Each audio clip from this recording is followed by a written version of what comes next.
What's up guys, Nathan here, and today I want to talk about why the vast majority of people do not get the results that they truly want in the game of poker. I'd probably put it at about 95% of all people never make any kind of significant money in this game. And if we're talking about life-changing money, quit your job kind of money, that's probably only the top 1 or 2% of all people who play this game ever get to that level. So why is this the case? I'm going to break it down for you in this video. Let's talk about it. Alright guys, so the game of poker has changed a lot over the years. I started playing in around 2003, 2004. This is back when you could still find people who were ready to throw thousands of dollars around and didn't even know the rules of the game. You ask them if a flush beats a straight, it'd take them a while to figure that one out. Fast forward now to 2022 when I'm making this video and things have changed a lot. People are not stupid anymore. They're not throwing their money away. There are countless resources out there to quickly improve your game these days.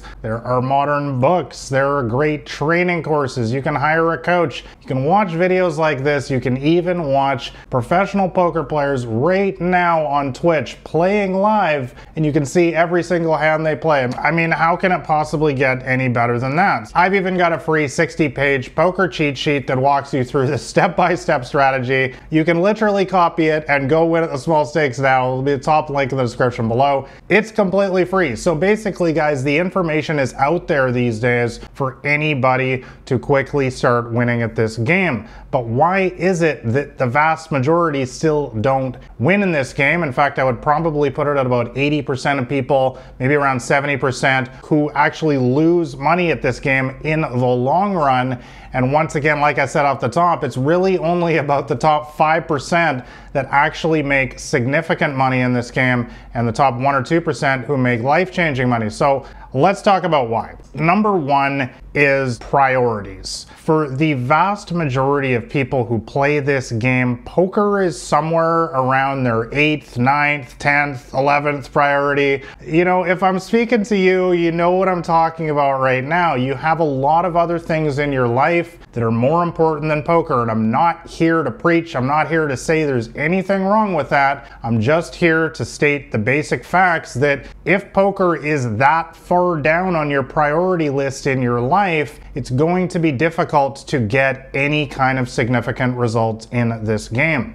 Just speaking from my personal experience when I was first coming up in this game nearly 20 years ago, poker was my entire life. It was my number one priority in life. I often joke about how I would dream in flops, so even when I was sleeping, I'm still thinking about the game. Basically, I was playing all day, every day. I mean, I still had a full-time job, of course, in the beginning before I went pro, but every single moment that I was not working was dedicated to poker. And I was actually sitting there at the computer, of course, at my job, pretending to be working, but really I was just studying poker hands on the internet, reviewing my own hands and trying to improve my game. And then on the weekends, when I had all the time off that I wanted, I would just simply play all day or be studying. Basically, guys, if I was awake, poker was on my mind. I was either playing it if I could, or I was studying to improve, or discussing the game with other high-level players. Poker was my entire life, and this is how it was actually for several years, and this is why I was able to finally quit my job and make this a full-time pursuit, eventually travel the world, and all the stuff that I post about now on my Instagram and stuff. People see the tip of the iceberg. They don't see all of the hard work and effort of years and years of playing endless amounts of hands, millions of hands at the poker table. And this leads me really into point number two, is something that I noticed early on about all of the best poker players that I met, is they all had one thing in common, guys, and that's that they played more poker, like 10 times, 20 times, 100 times more poker than the average person. And that's really was my mantra when I was first coming up in this game. I never thought of myself as any kind of a good poker player. I still don't to this day. I consider myself a very average poker intellect, but where I do excel skill is through absolutely beating on my craft every moment of the day and simply refusing to be outworked. It was really what I said early on. I said to myself, you know, everybody at this poker table might be better than me, they might be more talented than me, but there's no way that they will ever outwork me. And I truly believe that that has been the biggest key to my success over the years. When you play 10 million hands of poker, guys, you're eventually going to learn a thing or two. It's going to be burned into the neural circuitry of your brain here about what to do in specific situations, because you've been raised on the turn with your ace king 100 times before versus this specific player type on this specific board texture, and you know exactly what it means. Or you've spent the hours and hours, the 10,000 hours away from the tables in a program like PokerTracker. I'll have links for that as well in the description below, studying these situations, filtering for these situations, and you've seen the cold hard data for yourself on what they show up with, so you understand the ranges in these situations. Guys, the biggest thing to understand is that the top players in the world in this game, they take this game much more seriously than the average person. It is the #1 priority in their life, and they understand that if you bring a world-class work ethic to this game, you're going to get world-class results. The other reason why this is so important is because the vast majority of people, the reason why they don't win at poker is because they crack mentally when the big downswing eventually comes. And I always say to people, if you think you're having bad luck right now, if you think your ace king got cracked too many times, you probably haven't seen anything yet. Because once you start playing hundreds of thousands and millions of hands, you're going to start seeing statistical anomalies that you thought were completely and utterly impossible, and you're going to be ready to truly quit the game, throw in the towel. I've been at this edge many times myself. I talk about an experiment that I did early on in my poker career when I could not believe my horrible luck for months and months on end. I decided to sit down for an afternoon and take a standard quarter and just flip it like 500 times, 1,000 times,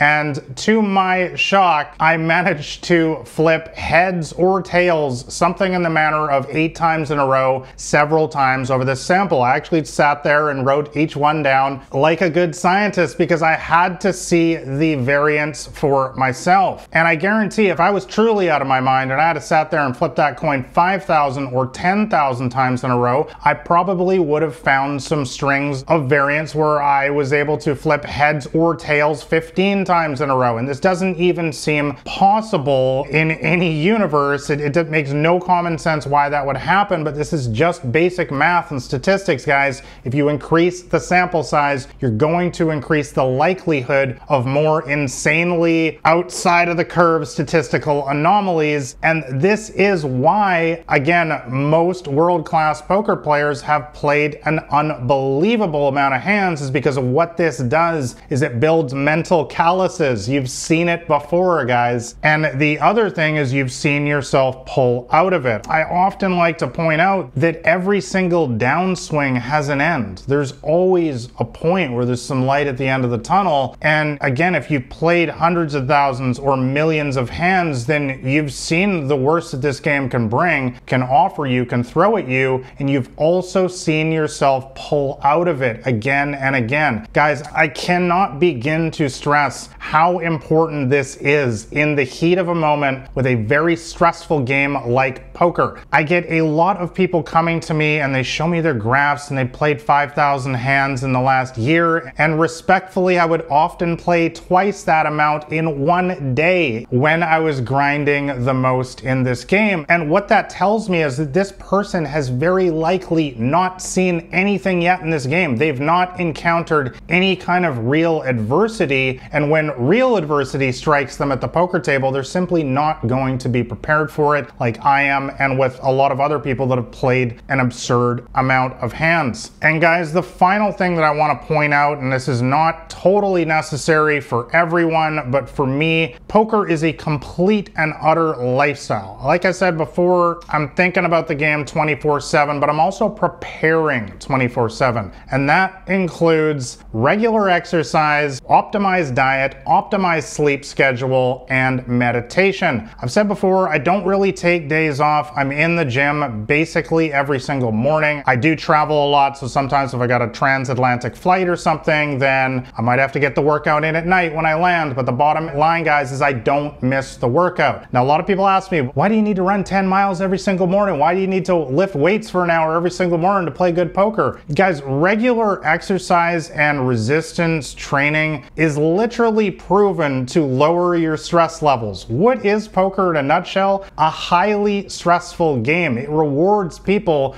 who are able to stay cool, calm, and collected in the moment. And guys, I'm not saying that you need to be in the gym every single morning, have an optimized diet or diet coach and optimized sleep schedule and everything, but just compare two random poker players. Poker player one gets 4, 5, 6 hours sleep a night, maybe eats some McDonald's, maybe gets to the gym once every 2 weeks or something like that, versus the person who has the disciplined diet, who's in the gym most days, who gets 8 hours of sleep a night and also maybe does some meditation on the side. When you get a series of bad beats in a row, which of these players do you think is going to handle it better? Guys, poker is difficult these days. It's not easy. Like I said, this is not 2005 anymore, and you need to be able to get any mental edge that you possibly can. So I take this stuff very, very seriously away from the poker tables, along with my study as well. And if you want to get real results in this game, I think you should highly consider that as well. Treat this game like a professional athlete, put in world-class effort, and then and only then you'll start seeing world-class results, and put yourself in position to be in that top 5% or the top 1 or 2% who get truly life-changing results from this game. This game's been very good for me, and I hope it'll be good for you as well. And hopefully a few of these tips in this video will help you out. So guys, thanks for watching. Like and subscribe if you found this one helpful. I'll catch you next time. It's been Nathan Williams with blackburn79.com.